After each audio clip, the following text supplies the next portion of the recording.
Welcome to a new edition of If I Ever Live to Be. I'm super excited. I've got Kelly Johnson with me today, and you know what? Buckle your seatbelts because we're gonna talk about making leaps of faith and change in life. So we're gonna break that down a little bit in our episode, which I'm absolutely excited to talk about because the phrase is what nothing is certain in life but death and taxes, but also like change. Change should really be in that equation, right, Kelly? 1,000,000%. Be comfortable with change. Yeah. It's going to come whether you want it or not. Right. Yes, this is so true. So you and I met at the North Fulton Chamber of Commerce Bold Awards event, which was 2 years ago? I believe year to 2 years. I can't even remember exactly. Yeah. Very impressed with your stage presence and loved connecting with you since. Thank you. Well, and we were kind of talking a little bit before hitting the record button, but you were a guest of John Ray, which John's just great too. He's been on the podcast. I've been on his show. He's written books. I mean, he's just overall amazing gentleman. So amazing human. Shout out, massive shout out to John. Yes. Ray. I learn from him every day. We'll send this to you, John. Checks in the mail. Okay, so you're with Crystal Lake Marketing and Coaching, and then you're also assistant professor at UGA, go Dogs, College of Public Health. So a lot of your work really sounds like it centers around the healthcare field. Yes. I have been in healthcare my entire career, with the exception of 2 early years after college, and love that space. It's something that's so fulfilling to me. So yes, in the healthcare field. Awesome. So let's dive in a little bit deeper because I love, and again, before we hit record, I was taking notes, but you said you love being in that kind of messy middle space of that middle manager that's, not all the way coming into the bottom, but they're also not all the way at the top just yet. But they, they're in that space of like possibly learning to lead people, but also themselves and then prepping themselves for that next role. So I would love to hear your take on that and where you live in that space, Kelly. I absolutely love that space. And I love it partially because I lived it. And as I look back, and we're going to talk about the leaps of faith that I took in my career and now what I encourage others to do, I lived in it and I felt defeated. I didn't know what I was doing. And luckily, I have a never quit attitude and got out of it. And I have the courage to leap. But now as I work with the messy middle and those first time managers all the way up to VPs, that's the hard space, right? Like, not that C-levels are not difficult. They are challenging.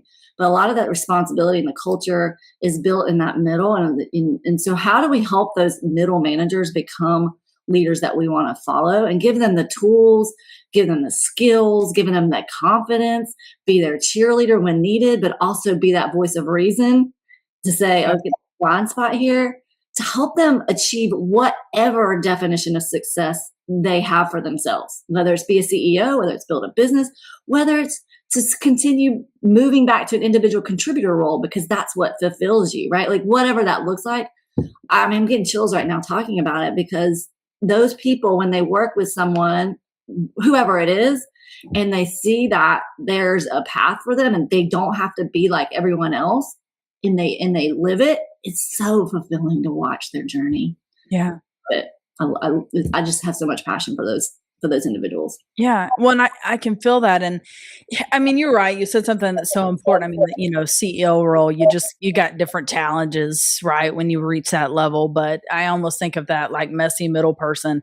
They're responsible for leading, yes, themselves, those people underneath them. But I almost feel like they're kind of the sifter for things before they get to the CEO, right? It's kind of that middle manager role to decide like how big is this fire? Is this a fire that I can put out because they're already perceiving that there's smoke before it gets all the way to the CEO or the next level manager that's feeling like they have to step in and save the day, which is a big responsibility. It's huge responsibility. In many cases, a lot of people are promoted because they're amazing individual contributors. That's me. I was promoted really quickly because I was a great individual contributor. I get into a leadership role. completely different skill set, completely different politics, different way of doing business. And I just floundered. And that's what happens to a lot of individuals in those roles. They flounder. In my case, I felt like I'm not meant to be a manager. Like, I'm not good at this. I've never failed in my life, and now I'm failing. But it wasn't that I was failing, that I wasn't a good manager. It was that I didn't know what I didn't know. And I didn't have, the resources and the skills. I'm 51 as of Saturday. So this was many years ago. Now there are more, but they're not as much as they need to be still today, because you see these people moving into these roles and they just have the same feelings that I did. And that's why I love working with them, to say, okay, there is a path, right? There's a path for you. You can do it. If you decide that, if that's just where you feel like you're led, you can get there. But let's work on a plan of what that looks like for you, to how to position yourself to be able to navigate the challenges you're talking about. And then again, if they want to rise up and be a CEO, fantastic. What are those skills you need to be successful in that role when you get there? Absolutely.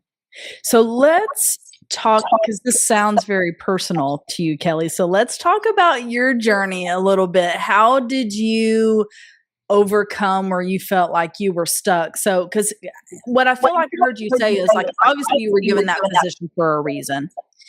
And then when you got in that role, you were like, wow, I feel like, I have obviously the skills and the history that have brought me to this point, but then you felt like you were lacking what you needed to get to the next point. So that's a whole lot to unpack there. There's like some confidence things going on. How do you learn what you don't know that you don't know? So walk us through that journey, and then how you kind of cross that bridge.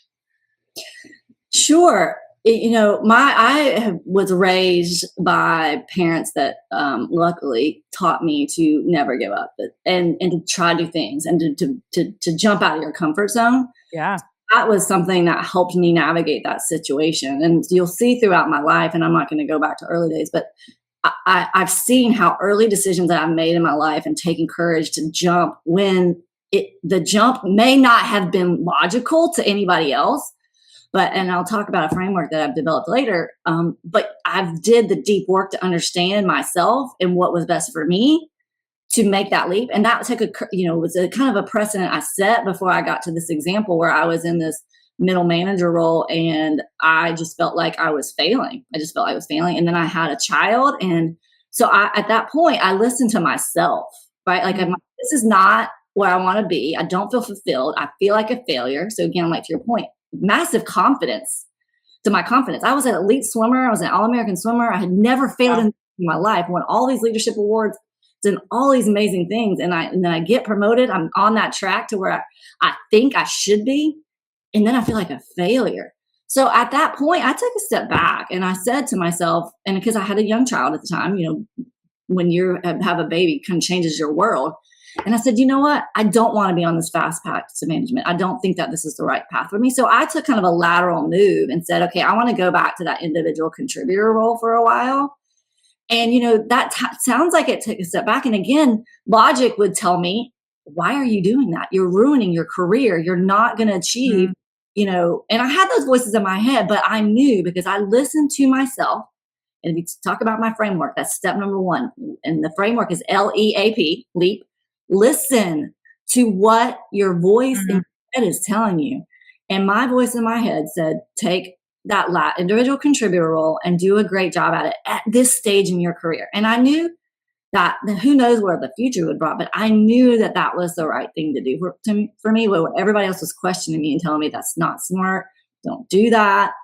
But it was the right thing. And so when I did that, I had an opportunity. I was at Emory Healthcare in Atlanta. If you are familiar with Atlanta market, I was at Emory Healthcare for 9 years, spent that 9 years there. But I was then recruited over to the School of Medicine at Emory and worked over there for 3 years. At that point, I became a manager again of one. And I'm like, okay, I'm going to try this again. And that's step 2. I'm like, okay, I'm a little bit more comfortable in being a mom. I'm a little bit more comfortable in my skill set. I've gotten my confidence back. And that step 2 in my framework is experiment. Experiment. So I was like, okay, I'm going to be a manager of one. Can I do this again? Am I comfortable doing this again?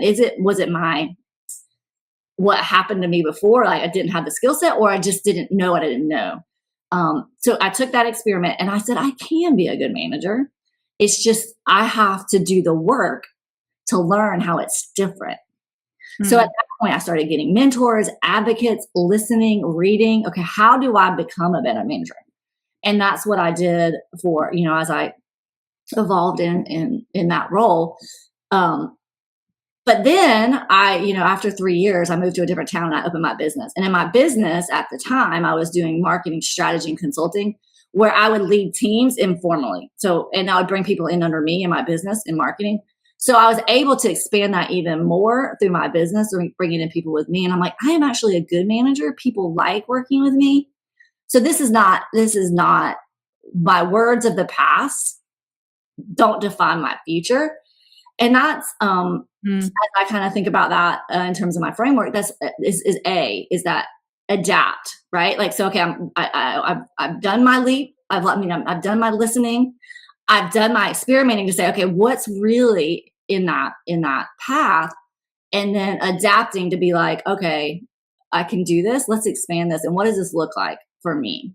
So that's how I developed that skill set to get over the fact that I was a good leader. I was a good manager. I didn't know what I didn't know. And that's kind of the first part of my journey. I love that. Yeah, I was going to ask as you were going through that, because as you were sharing your story, I thought about, I have honestly been blessed with some amazing managers in my life. And I was thinking about, I know we were talking about this prior, but my radio days, and two different mentors, one would call this an evidence file of keep track of compliments that prior, employers, managers, bosses have sent you, fill in the blank, wins that you have achieved. So like, where did you get a promotion? Where did you win a big project, sell a big client, fill in the blank, so that when you hit those walls, you have something to go back to and say, no, I've done all of this and I can do it again, which is beneficial, right? But I had love that you said, and I did that. And on the days where I felt down and started feeling like, yes. Oh my gosh, what am I doing? I would go back to this. And to this day, I do that. Honestly, I do that. Because, we all have bad days, right? Like, yes. No matter how successful you are, you're going to have a bad day. So I love that you said that. Absolutely recommend that to anyone. Yes. So thank you for bringing that up. Oh, of course. Well, and it's just as important, also, and you made this point of which voices to listen to, because there are negative voices that we need to close out. But just as much as there are negative voices, there are those positive voices of mentors. And I remember my very first big girl job at a radio station in Atlanta. I came in as a production assistant. I was down in the studio. I was hitting the record button. I was editing the shows. And a position became available to move all the way up to assistant to the station manager. And it scared me to death. And I remember the station manager, bless his heart, Adam, took me out in the hallway and he said, you can do this.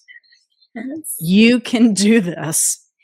I want you in this seat because I know you can do this. And you've shown me XYZ skill. I took the job. It scared me to death because it was absolutely not what I even went in for. But in essence, that catapulted the rest of my career. And I remember that. I remember him taking me out in the hallway and letting me know that he knew I could do this. And it was just a matter of then me believing I could do it too. What a great manager. What a great leader that you have. I mean, those are three powerful words. You can do this. I believe in you. Like that changes things for people, especially, I don't know. I'm a woman, so I see it differently, but I think a lot of women, they doubt themselves more than men, what I've seen. Yes. So that is three simple words can change the direction of your career. Thank you for sharing that story. Yes. Yes. Fond memories of, back in the day and just early career. And again, knowing what voices to lean into. Because I mean, it's like I said, that's been, I don't know, 15 years ago, and I still remember that story. And sometimes I still stop myself and say those exact things, right? Like, Whitney, you've done it. You can.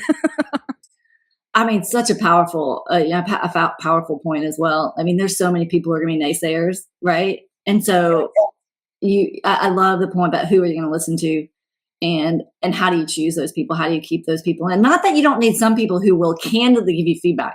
Absolutely, you need those people in as well, but candid with that know you and are thinking your best interest, not just cheerleaders who are going to be like, "Oh, you're amazing because you're amazing," and not give you feedback. Okay, here's some feedback too.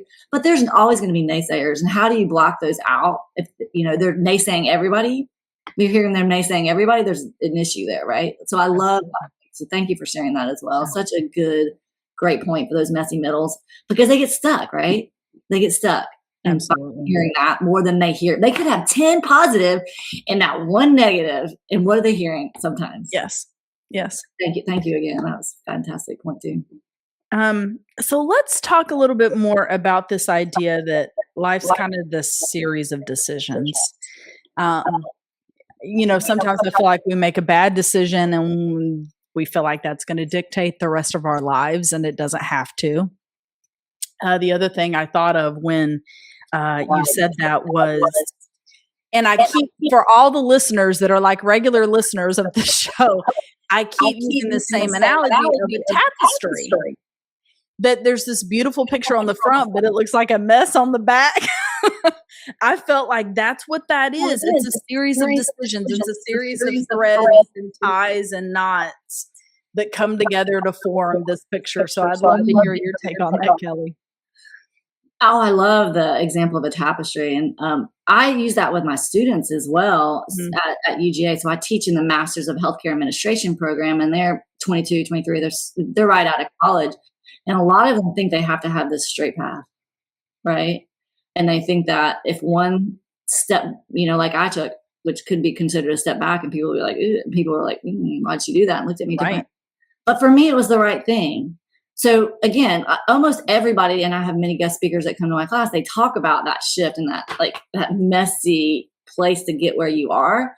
But it takes courage to make some of those changes. And I think people get stuck in fear of, okay, like you said, if I make this change, then what will people think? Or I won't make the money, or, so they stay in a place of limbo or uncomfortable.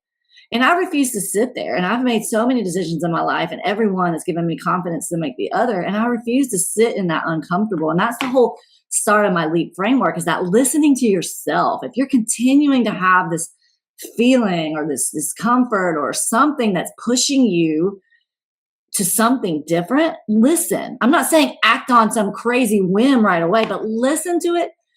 Because if you ignore it, it's probably not going to go away, and your life may not be as fulfilling and as bright and as brilliant as it could be.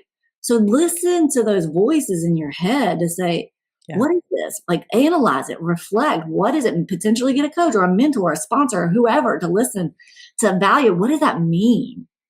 And so that's the starting point of like taking those leaps. I'm not saying, again, just take these giant leaps of faith. Could be crazy, but just starting to listen to what that looks like for you and what that means for you. Right.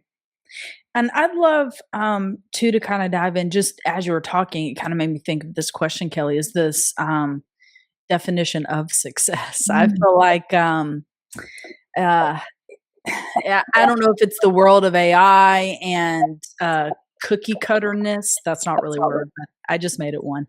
That there's a divide, right? Like some of us, I feel like, are almost whiplashing back to basics. And I feel like one of those things is, what is the definition of success? So like one of the phrases that you said is, it was right for me. It being right for you is your definition of success. Even at later stages, people think that they have this path that they're meant to be on, and they have to keep going, no matter how uncomfortable it is, how unhappy they are. instead of taking the step back to say, okay, Jane Smith over here, she's meant to be a CEO. She wants to be a CEO, or she looks like it, right? On paper. Yeah. Not be. She may be very unhappy, but she's up there. Mm-hmm. They think that they're on that path, but you don't have to be. Nobody's on the same path. What is the right path for you? Right? Like if you had told me when I graduated college in 1997, so that tells you how old I am, that I would be a professor at UGA, I would own my business, and I would be doing coaching and training and leadership development, I would have been like, you're crazy. I'm on the CEO path. I'm going to be, big power person. But I realized that that's not the path I wanted to be on. That I would be so unhappy and not honestly not be good at it. That's not who I am.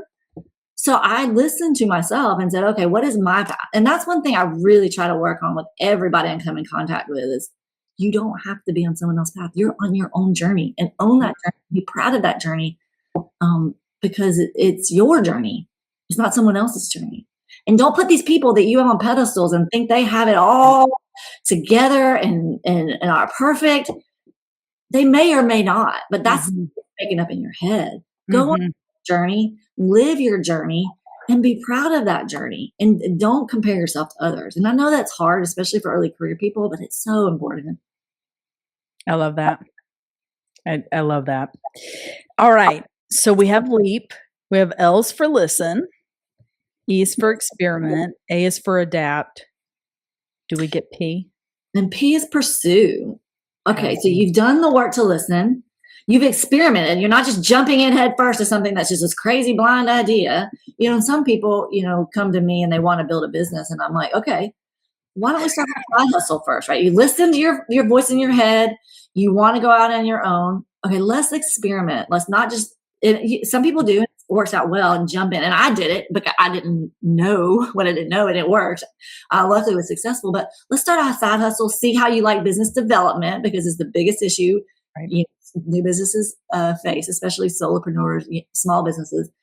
You've done the experimentation, that's working. You've adapted to see what's working and what's resonating and what's you're feeling good about. And then the last thing is, okay, let's pursue this wholeheartedly.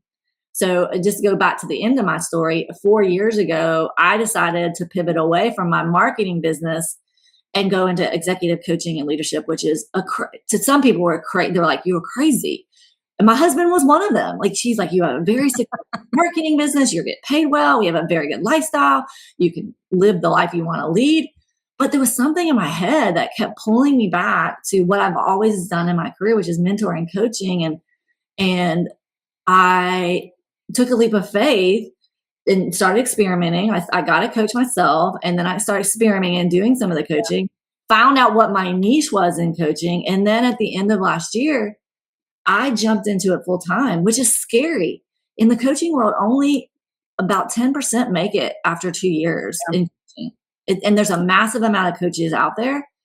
But I knew myself, I had done all of that work. Again, I didn't jump in blindly 4 years ago and quit everything and jump completely into something new, because I think I would have failed doing that, because it's hard. It's hard. It takes a lot of work to build your business. But now, because I have moved away mostly from my marketing side, I have the ability to fully dive in to the work I'm doing. And I've been successful. Am I exactly back monetarily where I was when at the height of my marketing career? Not yet. But I know I have the in me to get there, because I've done that whole framework I've developed. Listen, I know what my voices in my head is telling me. I know that I do this work well. I've adapted to get my audience to the ones that are most likely to bring me on, and I can make the most impact. And now I'm going at it full force, and I've never been more fulfilled in my career. And I am 51 as of Saturday, and I can truly say that I found my purpose after this career that people would have been all along the way of like, why are you doing that? Why are you doing that? Why are you doing that? Yes. Continue to listen to myself.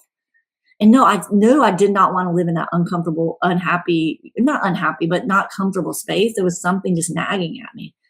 And so that framework is the one that I work with my clients when they're in that same space of like, they just don't feel comfortable. What is that? What is my definition of success? And I've been able to see some clients make some massive gains and find their purpose. And it's so fun.